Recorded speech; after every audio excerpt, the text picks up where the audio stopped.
오늘도 예배드리는 모든 성도들에게 하나님께서 복 주시고 지켜주시고 은혜와 평강 주시기를 주님의 이름으로 축원합니다. 하나님께서 천지 만물을 창조하셨을 때에 제일 먼저 창조한 것이 뭐겠습니까? 빛이지요. 하나님께서 세상을 창조하시기 전에는 아무것도 없었습니다. 있다고 하면 흑암, 어두움밖에 없었습니다. 이런 상태에 있을 때에 하나님께서 빛이 있으라 하시니 빛이 있었고 하나님 보시기에 좋았더라고 했습니다. 그리고 넷째 날에는 태양을 만드셨습니다. 자, 우리가 지금 느끼고 있는 이 빛은 태양입니다. 그런데 그 전에 빛은 무슨 빛이었을까? 과학이 발달되기 전에는 그런 빛은 없다고 성경을 부정했겠지만은, 그러나 요즘 과학이 발달되면서 레이저 강선, 엑스 강선, 그리고 말라기 4장 2절에도 보면은 치료하는 광선을 발하리라 그렇게 말씀하셨고, 또 계시록에 가면 장차 우리가 천국에서 살게 될 텐데 거기에는 태양이 없어요. 햇빛이 없습니다. 왜냐하면 하나님께서 우리를 비춰주시고 어린 양이 우리의 등불이 되신다 그랬습니다. 하여튼 우리가 이 넷째 날 태양을 만들기 전에 빛은 우리가 지금 알 수 없는 그런 하나님만이 아시는 그런 빛이었을 것입니다. 첫째 날 만든 빛은 전 우주의 낮과 밤을 가리우는 빛이라고 하면은, 넷째 날 빛은 태양은 우리가 살고 있는 지구의 낮과 밤을 나누는 광명이었습니다. 지구상의 모든 광명체들이 생명을 유지해 가는 에너지원이 바로 태양에 있습니다. 지구상에 있는 모든 생명들이 살아가는 것은 태양 때문인데, 만약에 태양이 사라진다고 하면은 지구상에 있는 모든 생명체는 사라지고 말 것입니다. 태양은 지구보다도 얼마나 크냐? 33만 배나 큽니다. 거대한 항성입니다. 항성은 자체에서 빛을 내는 것을 갖다가 항성이라고 이야기합니다. 지구에서 거리가 얼마나 머냐? 1억 4,960만 킬로미터입니다. 지구의 둘레가 4만 킬로 아닙니까? 그런데 1억 4,960만 킬로, 이는 상상이 안 되는 거리입니다. 지구의 7바퀴 반을 도는 이 빛의 속도로 지구에서 태양까지 가는데, 태양에서 지구까지 오는데 8분 걸린다고 하지 않습니까? 이렇게 먼 거리에 있는 태양이 오늘 지구에 지대한 영향을 끼치고 있습니다. 태양은 그 질량의 73%가 수소라고 합니다. 그리고 25%가 헬륨인 거대한 기체 덩어리예요.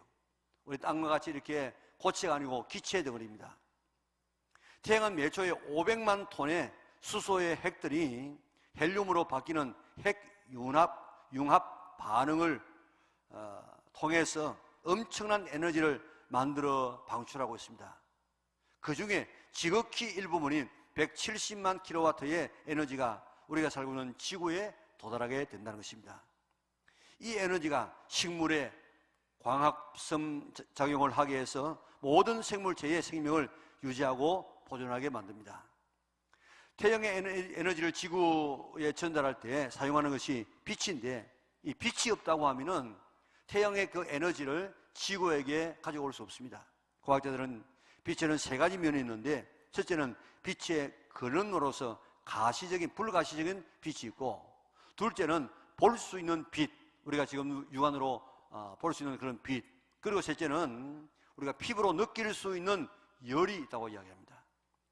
이런 태양의 빛과 열을 통해서 식물이 자랍니다. 그 자라는 식물을 동물이 먹습니다. 그리고 우리는 식물과 동물을 먹으면서 생명을 유지하고 있습니다. 태양빛을 받는 이런 이 모든 이 식물들이 태양이 없으면 지금 존재할 수 없습니다. 만약에 태양이 없으면 이 지구는 어둠과 얼음덩어리가 되고 말 것입니다. 이처럼 귀중한 것이 빛이고 생명의 공급원이 바로 태양인데, 예수님께서 말씀하시기를 나는 세상의 빛이다. 나를 따르는 자는 어둠에 다니지 아니하고 생명의 빛을 얻을 것이다. 그렇게 말씀했습니다. 그러면서 시편 84편 11절에도 여호와 하나님은 해요 방패시라고 이야기했습니다. 예수님은 스스로 나는 빛이라 그랬어요. 그러니까 유대인들이 야, 네가 어떻게 빛이 되냐? 빛이 되려고 하면은 적어도 두 사람의 증인이 있어야 되지 않느냐? 그러니까 예수님께서 오늘 말씀을 자세히 읽어보면 내가 빛임을 증거하고 아버지도 내게 빛이라고 증거한다. 그러니까 두 분의 증거가 있으니까 내 증거는 참되다. 그러면서 예수님 자신이 빛임을 이야기하고 있습니다. 이 세상에 태양이라는 빛이 없으면 모든 생명체가 존재할 수 없는 것처럼 예수님이라는 빛이 없으면 이 세상 자체가 존재할 수 없었고 또 존재하지 않고 또 우리의 삶을 이어갈 수가 없습니다. 예수님이 인하여서 이 세상에 있는 모든 생명체가 시작되어졌고 또 지금도 그 생명체가 유지되고 있음을 믿으시기를 바랍니다. 우리 요한복음 1장 1절에서 3절 우리 같이 한번 읽어보겠습니다. 태초에 말씀이 계시니라. 이 말씀이 하나님과 함께 계셨으니 이 말씀은 곧 하나님이시니라. 그가 태초에 하나님과 함께 계셨고 만물이 그로 말미암아 지은 바 되었으니 지은 것이 하나도 그가 없이는 된 것이 없느니라. 그 안에 생명이 있었으니 이 생명은 곧 사람들의 빛이라. 아멘. 여기에 예수님은 말씀으로 하나님과 함께 계셨는데 만물이 그로 말미암아 지은 바 되었다. 다시 말하면 온 천지 만물은 누가 지었습니까? 태초에 하나님이 천지를 창조하시니라. 하나님이 창조하셨는데 누구를 통하여서 지었느냐? 예수님을 통하여서 지었다는 것입니다. 그리고 그 예수님 안에는 생명이 있었는데 이 생명은 사람들의 빛이라고 이야기했습니다. 조금 더 이것을 더 자세하게 설명하는 부분이 골로새 1장 16절 17절입니다. 우리 같이 읽겠습니다.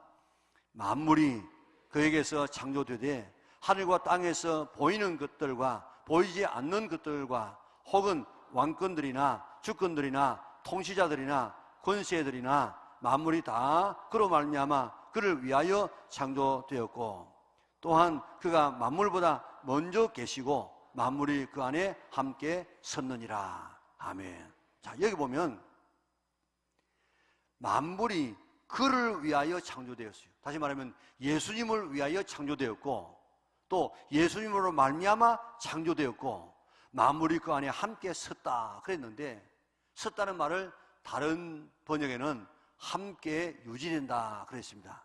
그러니까 이 세상은 예수님을 위하여 우리 주시기 위하여 예수님을 위하여 그리고 예수님으로 말미암아 창조되었고 예수님으로 인하여서 지금 유지되고 있다는 것입니다.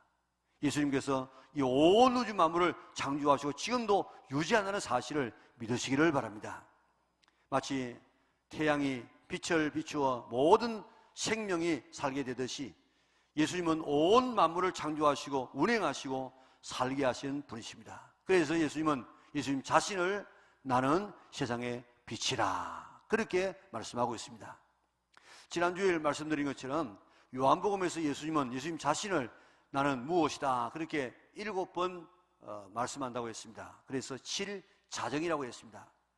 자, 지난주일 날 우리는 예수님의 어떤 부분을 살펴보았습니까? 나는 생명의 떡이다. 오늘 이 본문 말씀에는 나는 세상의 빛이다. 다음 주에는 나는 양의 문이다. 그 다음 주에는 나는 선한 목자다. 그 다음에는 나는 생명과 부활이다. 그 다음에는 나는 길과 진리와 생명이다. 그 다음에는 나는 참 포도나무다 하는 예수님의 자정을 우리가 살펴보려고 하고 있는데 이 기회를 통해서 예수님에 대해서 우리가 요한복음이 말하는 예수님, 스스로 이야기하는 예수님, 다른 사람이 이야기하는 예수님, 이적을 통해서 말씀하시는 예수님에 대해서 확실하게 아는 성도들 될 수 있기를 바랍니다. 그런데 예수님은 나는 세상의 빛이라고 선포했습니다. 요한복음 7장 8장은 초막절 때 이루어졌던 사건과 예수님의 선포입니다. 유대인들에게 초막절은 장막절이라 하기도 하는데 이 절기는 두 가지 의미가 있습니다. 하나는 추수감사절의 성격이 있어요. 이 봄에 드리는 이 맥주절은 곡물에 대한 감사예요. 그런데 이 가을에 하는 이 초막절은 이 과일에 대한 감사절입니다. 모든 이 과일, 특별히 올리브라든지 이것을 다 수확하고 난 다음에 드리는 추수감사주일의 성격이 있고 또 하나는 이런 그대로 초막절, 장막절처럼 이스라엘 백성들이 광야를 지나올 때에 장막을 치고 생활했습니다. 위험한 장소였습니다. 그럼에도 불구하고 하나님께서 그들을 다 지켜 보호해 주었습니다. 그래서 그것에 대한 감사가 바로 이 초막절 감사입니다. 광야를 지나올 때 가장 필요한 것이 뭐겠습니까? 광야는 물이 제일 귀합니다. 마실 물이 필요하고, 또 광야는 어디로 갈지 길이 없어요. 그래서 인도하는 불기둥과 구름기둥이 가장 필요했습니다. 그래서 초막절이 되어지면 그들은 그것을 기념하기 위해서 매일 여자들이 실로암에 가서 물을 끼러가지고 제단에다가, 성전 제단에다가 부었어요.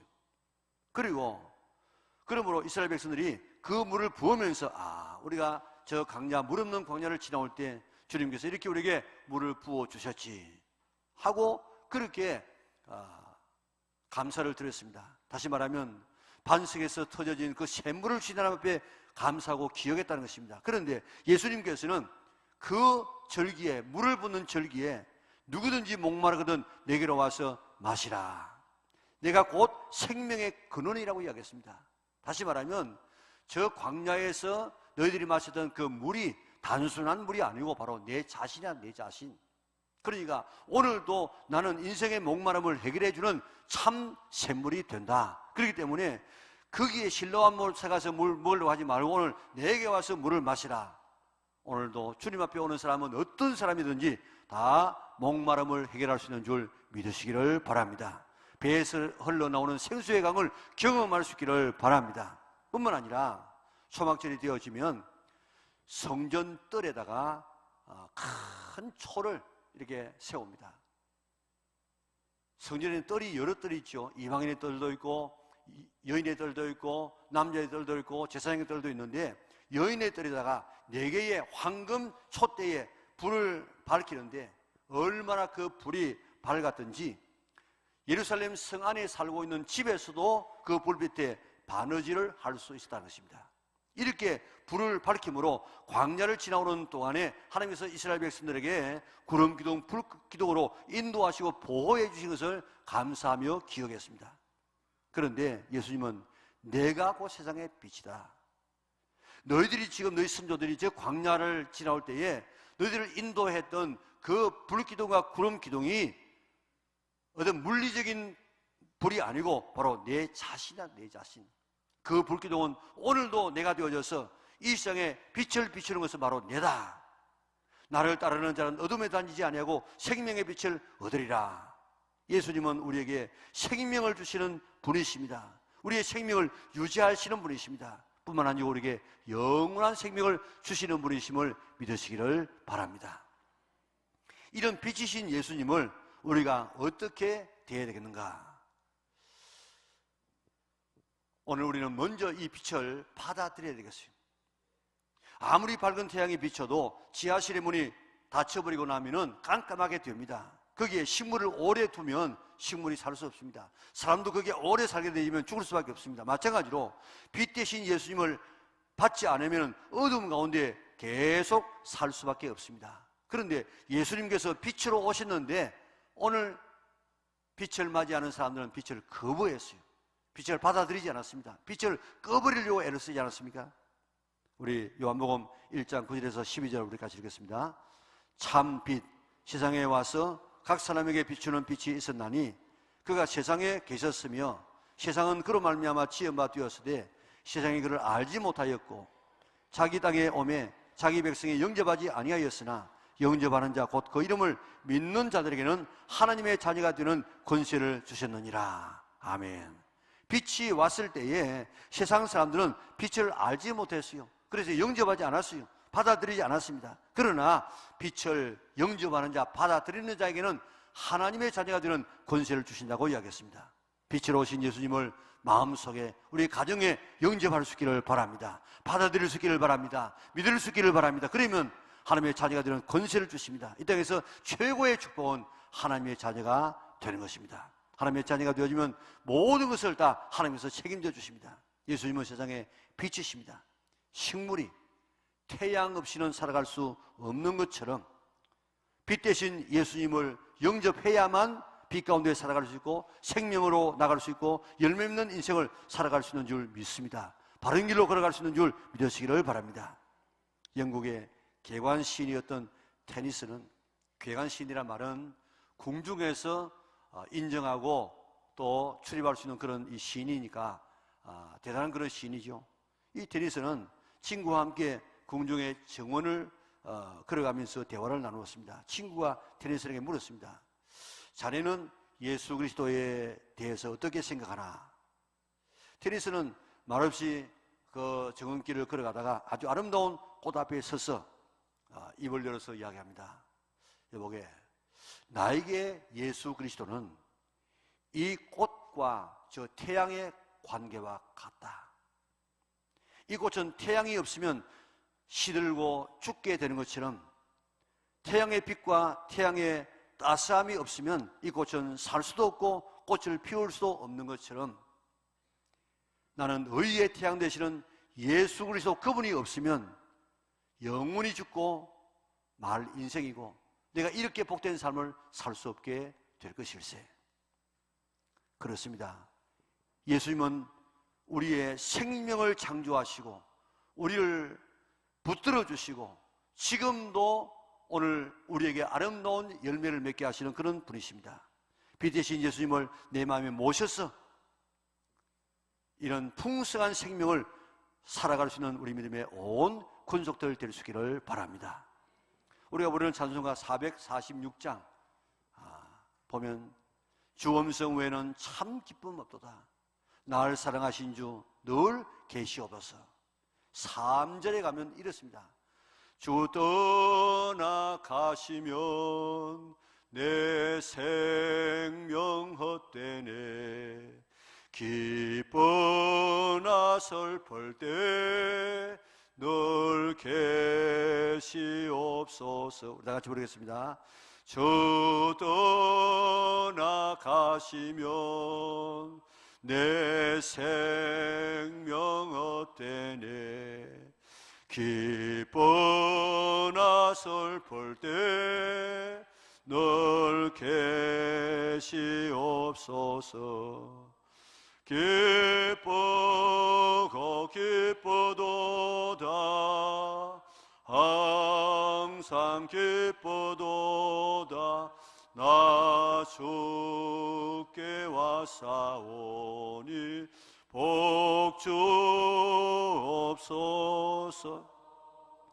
주 떠나가시면 내 생명 헛되네. 이 찬송은요, 이 부를 때마다 가슴이 뜨거워져요. 주 떠나가시면 내 생명 헛되네. 주 떠나가시면 내 아무것도 아니네. 주 떠나가시면 내 인생 끝나네.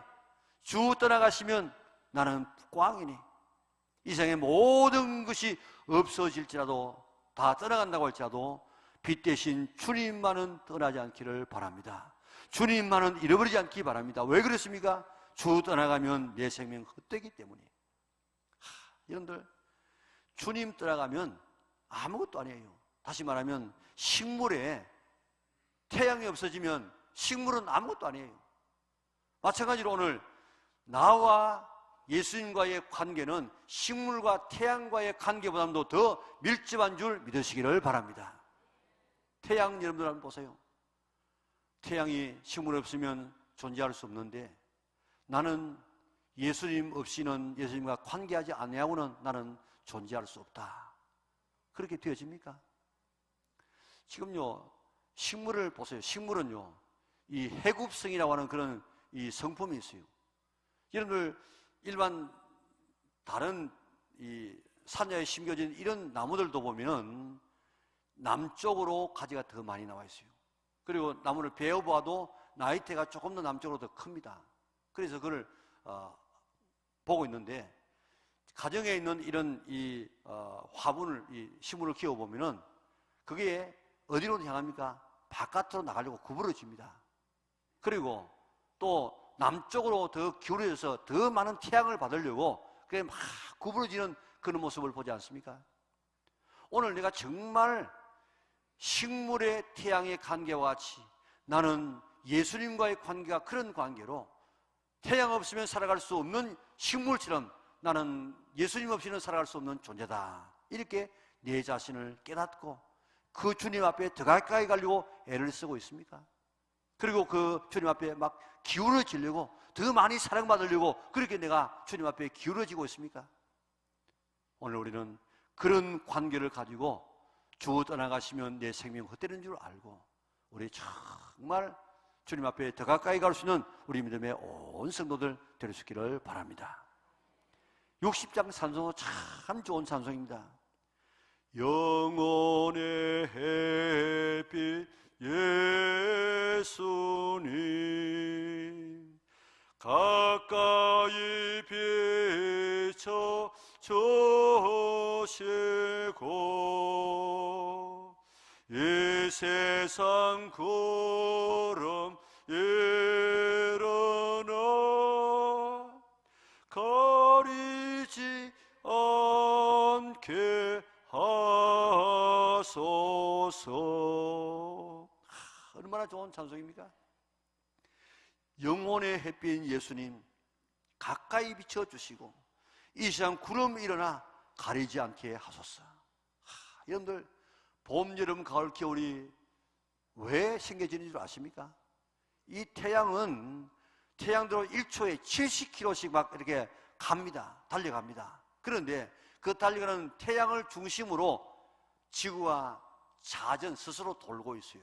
그런데 똑바로 서가 도는 게 아니고 한 23점 몇 도 이렇게 기울어져 가지고 돕니다. 그러니까 돌아가면서 이제 그 지구와의 거리가 가까워지고 빛의 이 비춤이 아주 일정하지 않냐고 위에서 비춰질 때도 있고 또 옆에서 비춰질 때도 있습니다. 그래서 많이 비춰지고 딱 바르게 비춰질 그때가 여름인 거예요.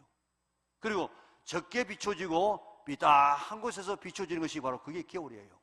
그러니까 지구와 태양과의 그 거리와 그 관계, 그 위치에 따라서 봄, 여름, 가을, 겨울이 지금 결정되어져요. 지금 여러분 한번 가보세요.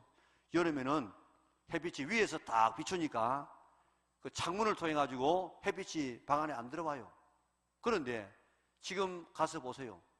가면 갈수록 지금 계속해서 겨울이 가까워지면 이 빛이 위에서 아니고 옆에서 비추기 때문에 자꾸 빛이 그 방 안까지 들어갑니다. 이렇게 바로 비추지 아니하고 비다하게 비추지게 되어지면 그게 바로 겨울이라, 겨울. 오늘 지금 영혼의 햇빛 예수님께서 가까이 비춰주시고, 멀리 아니고 가까이 비춰주시고, 또 삐딱하게 아니고 바로 비춰주면 이게 내 신앙의 여름이 오게 되는 것입니다. 멀리 띄어지면, 삐딱하게 비춰지면 그게 겨울이 되어져요. 오늘 우리가 주님 앞에 더 가까이 가서 신앙의 겨울이 오지 아니하고 우리 더운 여름철이 되어져서 성장하고 입히고 아름다운 그런 신앙의 계절을 이어갈 수 있는 우리 연락의 온 성도들 될 수 있기를 바랍니다. 이 세상 구름 일어나 가리지 않게 하소서. 지금 태양은 여전히 같은 그런 이 온도를 가지고 우리에게 비춰지고 있습니다. 그런데 이 태양에 가리워져서 비가 오고 구름이 가리워서 일조량이 모자라면 사람들이 염려합니다. 금년에는 태양이 많이 가려워져 가지고 일조량이 모자라서 비가 잘 익지 않겠다. 그리고 염려합니다. 그리고 또 도열병이 생기겠다. 그렇게 염려합니다. 마찬가지로 구름이 일어나면 주님과 우리 사이에 이런 죄의 구름이 일어나고 염려의 구름이 일어나고 탐심의 구름이 일어나고 이런 사탄이 우리에게 끼어지게 되어지면 구름이 일어나서 주님과 우리 사이를 가리워. 그렇게 하게 되어지면 오늘 우리의 신앙의 열매가, 우리의 성장이 더디고 우리의 영적인 질병을 걸리게 되는 것입니다. 그래서 영혼의 햇빛 예수님 가까이 비춰주시고 가까이, 오늘 예수님에게 가까이 갈 수 있는 성도들 되시기를 바랍니다. 딱 붙어서 주님 앞에 갈 수 있기를 바랍니다. 멀찍이 따라가다가 실패한 사람이 누굽니까? 베드로 아닙니까? 그가 예수님께 멀찍이 따라가다가 예수님 모른다고 하고 예수님 저주까지 하지 않았습니까? 오늘 일반 이 맹수에게 공격받는 짐승들이 왜 공격받습니까? 무리에서 멀찍이 떨어지면 공격받아요. 오늘 바짝 붙어서 오늘 생명의 주님과 하나가 되는 성도들 될 수 있기를 바랍니다. 이 세상에 구름이 일어나가지고 주님과 우리 사이를 가로막는 이런 것들 잊지 않도록 주님을 바로 볼 수 있는 우리가 되어져서 오늘 열매 맺는 아름다운 신앙인들 될 수 있기를 바랍니다. 오늘 주님은 우리의 영혼의 빛이, 햇빛입니다. 식물이 태양이 없으면 살 수 없는 것처럼 오늘 우리는 예수님이라는 빛이 없으면 살아갈 수 없는 존재인데 우리 바로 비출 수 있도록, 가까이서 비출 수 있도록, 삐딱하게 비추지 않도록, 그리고 구름이 일어나지 않도록 늘 우리 관리를 해서 날마다 영혼의 햇빛 되시는 주님의 이 빛을 받아서 늘 열매 맺고 승리하고 성장하고 아름다운 우리 영락에 온 식구들 될 수 있기를 바랍니다. 다음, 예수님은 빛이신데 어두움을 물리치는 빛입니다. 어두움에 빛만 하나 오면 어두움은 물러가게 되어 있습니다. 예수님은 우리의 무지를 다 물리치고 정말 우리가 빛 가운데서 밝게 살아가도록 만듭니다. 지금 빛이 있으니까 여기에 뭐 강대상도 있고 찬양도도 있고 뭐 의자도 있고 우리가 알 수 있지, 완전히 빛이 차단되어지면 뭐가 있는지 몰라요. 아무리 많은 이 물건이 있어도 모릅니다. 그리고 내 옆에 아무리 사랑하는 사람이 앉아도 말하지 않으면, 빛 없으면 몰라요. 마찬가지로 예수님은 세상에 빛이 되어 있어서 예수님을 영접하면 우리가 지식이 발달되어집니다. 미신에 사로잡히지 않습니다. 그런데 그렇지 아니하고 우리가 예수님을 모르게 되어지면 완전히 미신에 사로잡힙니다. 지금 요즘 얼마나 이 지식이 발달되어지는가 하면 예전에 인류 역사가 시작된 이래로 지금까지의 이 지식을 요즘에는 5년만 하면 다 완전히 옛날의 지식을 배운다고 합니다. 그런데 또 5년이 되어지면 그 전에 모든 지식을 다 배운다는 거예요. 그만큼 지식이 지금 발달되고 있는데 우리는 지식의 홍수 속에 살고 있지만은 사람들을 마음속에는 내가 어디서 왔어? 내가 무엇을 하며 어디로 갈 것인가 하는 이 인생의 근본적인 문제를 모르는 사람들이 얼마나 많습니까? 그래서 사람이 뭐 아메바에서 만들어졌다, 뭐 원숭이에서 만들어졌다, 또 사람이 죽으면 윤회되어져서 또 짐승으로 태어났다가 또 사람으로 태어난다, 이런 말도 안 되는 이런 말들을 하고 있는 이것은 빛 대신 예수님을 영접하지 않았기 때문에, 모르기 때문에 우리가 어디서 와서 무엇을 하며 어디로 갈 것인가를 모르고 살고 있습니다. 그리고 인생을 방황하고 있습니다. 하나님께서 인간을 창조하실 때는 특별히 두 가지의 축복을 허락해 주었어요. 하나는 하나님의 형상대로 지어서 하나님의 자녀로 살게 만들었습니다. 두 번째는 하나님의 자녀이기 때문에 그 아버지의 대리자로서 세상을 다스리며 정복하는 삶을 살도록 만들어 주었어요. 빛 대신 예수님을 모시지 못하면 무지한 가운데서 살아가게 되어집니다. 그리고 다스리고 정복하라고 했던 이 모든 만물을 갖다가 정복하는 것이 아니고 그들을 섬기고 그들을 갖다가 존경하고 그들에게 절하는 이런 바보짓을 하게 되어 있습니다. 오늘 정말 예수님을 나의 빛으로 모시게 되어지면 오늘 우리는 정말 세상에 지배받지 아니하고 다스리는 자, 정복하는 사람으로서 설 수 있는 줄 믿으시기를 바랍니다. 우리나라가 예전에 우리 복음이 들어오기 이전에 얼마나 무지한 사람들이었습니까? 사진 찍으면요 영혼 빠져나간다고 해가지고 사진을 안 찍었다고요. 우유를 먹는데 소를 키워가지고 우유를 먹는데 소는 안 키워. 그 우유를 먹어. 그래 이 사람들이 분유를 타가지고 먹는 줄 모르고 우리나라 여자애들 잡아가지고 그 젖을 짜가지고 저것들이 우유 먹는다 이렇게 했다고요. 그래가지고 얼마나 지금 이 선교사들 갖다가 핍박했는지 돌 던지고 했는지 모릅니다. 당시에는 이런 이 전염병이 한번 돌면은 완전히 뭐 대책이 없어요. 싹쓸이였습니다. 마라리아 같은 이런 그 전염병이 돌게 되어지면 자기 대문 앞에다가 사람 모양으로 이렇게 그 그림을 그려놓고 거기다가 칼을 가지고 가슴에 콱 찔러 넣었습니다. 왜 그런가 하면은 이 집에 사람 죽었으니까 오지 마라 그런 뜻이에요. 그래가지고 이 질병을 물리치려고 애를 썼습니다. 상대부서가 나타나게 되어지면 이제 소머리와 또 마늘을 갖다가 대문 앞에 그려 놓았습니다. 소가 들여받아서 들어오지 말라고. 콜레라가 오면 고추를 달아 놓았습니다. 눈이 아프면은 사람의 얼굴을 딱 그려 놓고 거기다가 눈에다가 칼을 갖다 탁 꼽아놨어요. 이렇게 가지고 무지하게 이렇게 치료를 했습니다. 얼마나 무지합니까? 우리보다도 더 무지한 나라는 인도입니다. 인도는요, 인도 나라에 패스트가 끊어지는 않아요. 물론 예전 같은 그런 3분의 1이 죽는 그런 패스트는 없지만도 패스트가 지금 끊어지지 않는 이유는 아무리 해도 인도 사람은 쥐를 귀하게 여깁니다. 죽이지 않아요. 그래서 때로는 이 항공기가 이 쥐 때문에 쥐가 돌아다니니까 출발하지 못하기도 하고, 비행기 안에 혹시 이 쥐가 들어오면 승무원들이 그걸 잡지를 못해요. 그리고 캘커타에는 공무원들이 쥐 밥을 주는 공무원들이 있습니다. 인도 전체의 인구가 중국과 거의 비슷해요. 숫자가 파악이 안 되는데, 그들이 그 많은 인구가 한 달 먹을 수 있는 이 곡물을 쥐들이 다 먹고 사람들은 굶어 죽어가고 있습니다. 소를 얼마나 귀하게 여겼는지, 소가 오줌을 싸면 거기에 머리를 들어가지고 머리를 감는 이런 무지한, 왜 그렇습니까? 복음이 들어가지 않았어요. 자, 우리도 복음이 들어가지 않아서는 이런 무지함이 있는데, 지금 복음이 들어가지 않은 곳에는 이런 무지함이 지금도 있습니다. 우리가 왜 이 땅에 태어났는지, 무엇을 위해 살아가야 되는지, 앞으로 우리가 어떻게 되는지, 어떻게 하면 우리가 죽음 이유를 뛰어넘을 수 있는지, 이런 것을 전혀 모르고 우리가 살아가는 이런 이 사람들이 있습니다. 왜 그렇습니까? 빛 대신 예수님을 모르기 때문에 그렇습니다. 오늘 우리의 삶에 빛 대신 예수님을 영접하여서 오늘 밝게 알고 미신에서 벗어나서 참 주님을 보고 하나님을 알고 천국과 지옥을 보면서 살아갈 수 있는 우리 영락의 온 식구들 될 수 있기를 바랍니다. 빛이신 예수님을 모시게 되어지면 오늘 주님은 우리를 인도에 가십니다. 조금 전에 말씀드린 것처럼 초막절에 그들은 온 예루살렘에 불을 밝히고 그 빛의 축제를 했습니다. 왜 그렇다고 했습니까? 불기둥과 구름기둥으로 인도하신 그 하나님의 인도하심에 감사해서 빛의 축제를 했습니다.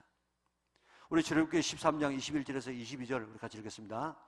여호와께서 그들 앞에서 가시며 낮에는 구름기둥으로 그들의 길을 인도하시고 밤에는 불기둥을 그들에게 비추사 낮에나 밤에나 진행하게 하시니 낮에는 구름기둥 밤에는 불기둥이 백성 앞에서 떠나지 아니하니라. 아멘. 이스라엘 백성들이 광야길을 갈 때에 불기둥 구름기둥 인도하는 곳으로 가면 가나안까지 갈 수가 있었습니다. 그런데 그들은 불기둥과 구름기둥의 인도를 받지 아니하고 자기의 경험을 가지고 가려고 하다가 40년 동안 광야길을 헤매다가 그들을 죽지 않았습니까? 오직 갈렙과 여호수아만이 들어가지 않았습니까? 마치 예수님의 탄생을 알려주었던 별을 보고 왔던 그 박사들이 예루살렘 가까이 왔습니다. 바로 예루살렘 바로 옆에 베들레헴 아닙니까? 그 베들레헴으로 별이 가는데 그들은 예수님께서 왕이 태어났으면 저 이런 왕도에 태어났겠지. 그래가지고 예루살렘으로 들어갔습니다. 자기의 경험을 가지고 들어갔다고요. 별 따라간 것이 아니고.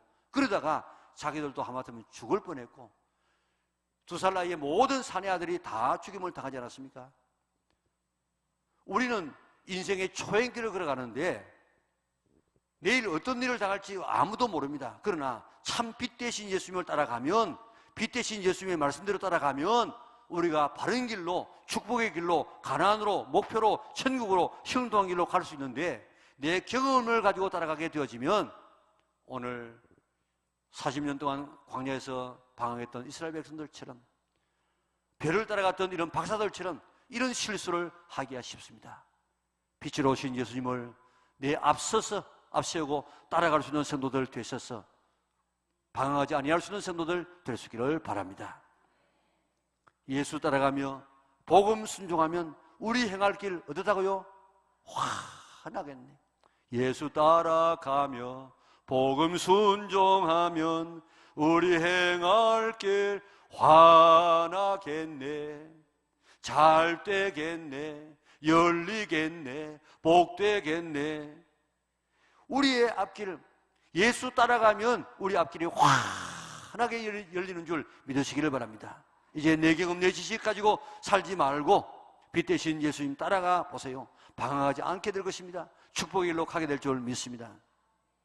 한국 최초의 맹인 박사가 된 강영우 박사님 보세요. 우리 교회 와서 강연도 했습니다만 어릴 때 축구를 하다가 공이 눈에 맞았어요.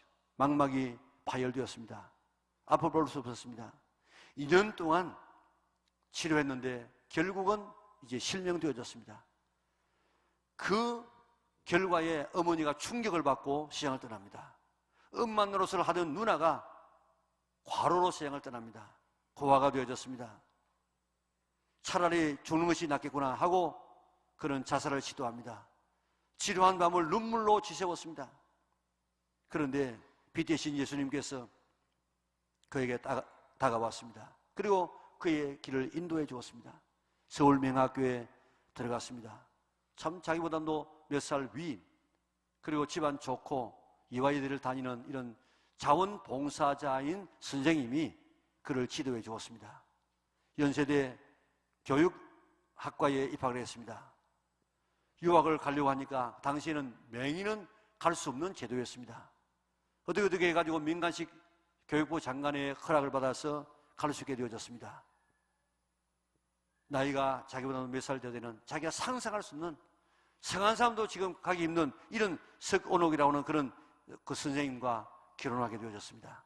미국에서 피츠버그 대학에서 교육 철학 박사 학위를 받았습니다. 우리나라에 와서 대학 교수가 되려고 하니까 그 당시 우리나라는 맹인들은 대학 교수가 될 수 없었습니다. 좌절했습니다. 그 절망하고 있을 때 우연한 이 모임에서 부시 대통령의 아들을 만납니다. 자기의 이야기를 했더니 아버지에게 소개해가지고 그저 자문위원으로 차관 보까지 올라가게 되어졌습니다. 한국인으로서는 가장 높은 자리까지 올라가게 되어졌습니다. 록펠러 재단에서 뽑았던 세계를 움직이는 125인 가운데 한 명으로 들어갔습니다. 그는 빛은 내 가슴에 하는 그런 책을 썼습니다. 6나라 말로 번역되어졌습니다. 20세기의 가장 위대한 종교 지도자 중에 한 사람인 노만 빈센트 필 박사가 그의 책을 읽고 강 박사를 만나서 이야기했습니다. 강 박사님, 당신의 생애를 읽고 신의 존재를 부정할 사람은 아무도 없을 것입니다.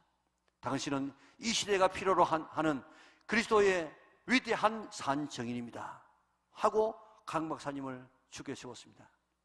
그가 68세 때 한 2년 전에 췌장암에 걸렸습니다. 다른 사람이 다 췌장암에 수술을 하면 살 수 있다고, 또 특효 약을 내가 가지고 있다고 그렇게 이야기했지만은 하나님께서 나를 부르시는 것 같은데 내가 그렇게 하지 않겠다고, 다 수술하지 않냐고 그런 투병하다가 세상을 떠났습니다. 지금까지 주신 하나님의 은혜도 너무 큰데 또 무슨 은혜를 내가 받겠느냐고, 빛은 내 가슴에, 예수님이라는 빛이 내 가슴이 내 인생 속에 와서 나를 오늘까지 어떻게 인도했는가를 쭉 그 책을 통해서 자기의 일생을 설명하면서 빛의 인도를 받는 자기의 삶을 소개해 주었습니다. 그런 위대한 삶을 살다가 갔습니다. 그의 아들은 법조계에서, 의료계에서 두각을 드러내는 명문 가정이 되어졌습니다. 오늘도 우리 마음속에, 우리의 삶에 빛 되시는 예수님을 모셔드리면 오늘 우리도 이런 인생을 살 수 있는 줄 믿으시기를 바랍니다. 빛이 없으면 아무것도 존재할 수 없습니다. 아무것도 알아볼 수가 없습니다. 빛 대신 예수님이 없는 세상은 존재할 수 없고 지탱할 수 없습니다. 태양을 통해서 모든 생물과 모든 존재들이 존재하는 것처럼 오늘 예수님은 우리에게 이런 태양과 같은 존재, 우리는 예수님을 우리의 태양이며 우리의 빛이 되십니다. 빛이 있으므로 모든 것을 알 수 있고 빛이 있으므로 모든 것이 존재하는 것처럼 우리는 예수님이라는 빛이 있으므로 우리가 존재하고 예수님이라는 빛이 있으므로 우리는 복되게 살아갈 수 있는 줄 믿으시기를 바랍니다. 이 예수님을 내 인생의 빛으로 모셔드리고 더 가까이 가고 더 기울어지고, 그리고 주님과 우리 사이에 의심의 구름이, 불신의 구름이, 죄의 구름이, 탐욕의 구름이 끼지 않도록 날마다 해결해서 주님과 마주 볼 수 있는, 그래서 우리 신앙의 여름을 늘 향유할 수 있는 성도들 될 수 있기를 바랍니다.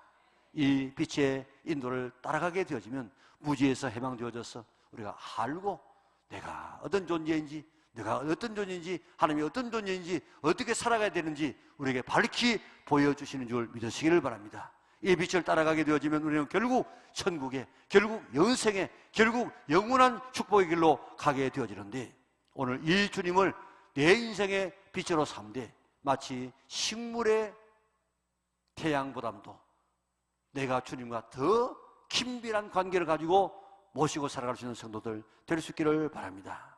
나는 세상의 빛이라 나를 따르는 자는 어둠에 다니지 아니하고 생명의 빛을 얻으리라. 빛 되시는 주님을 따라가서 어둠에 다니지 말고 생명을 얻는 성도들 될 수 있기를 바랍니다.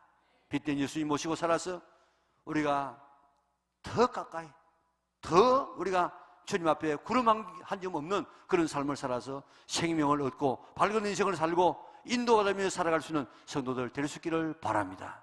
우리는 이런 축복을 받고 있는데 지금 주님을 알지 못하는 사람들은 어둠 가운데 살고 있습니다. 그 어둠이 뭡니까? 어둠이 죄요, 죽음이요, 갈등이요, 온갖 저주입니다. 오늘 그 가운데 어둠 가운데 있는 이런 사람들에게 이 빛 되신 예수님을 소개하자는 것입니다. 우리 가을에 모두가 다 이 빛 되신 예수님을 소개해서 함께 우리 가족과 함께 천국의 길을 걸어갈 수 있는 위험하게 온 성도들 될 수 있기를 주님의 이름으로 축원합니다. 우리 같이 일어나셔서 헌신의 찬송을 부르겠습니다.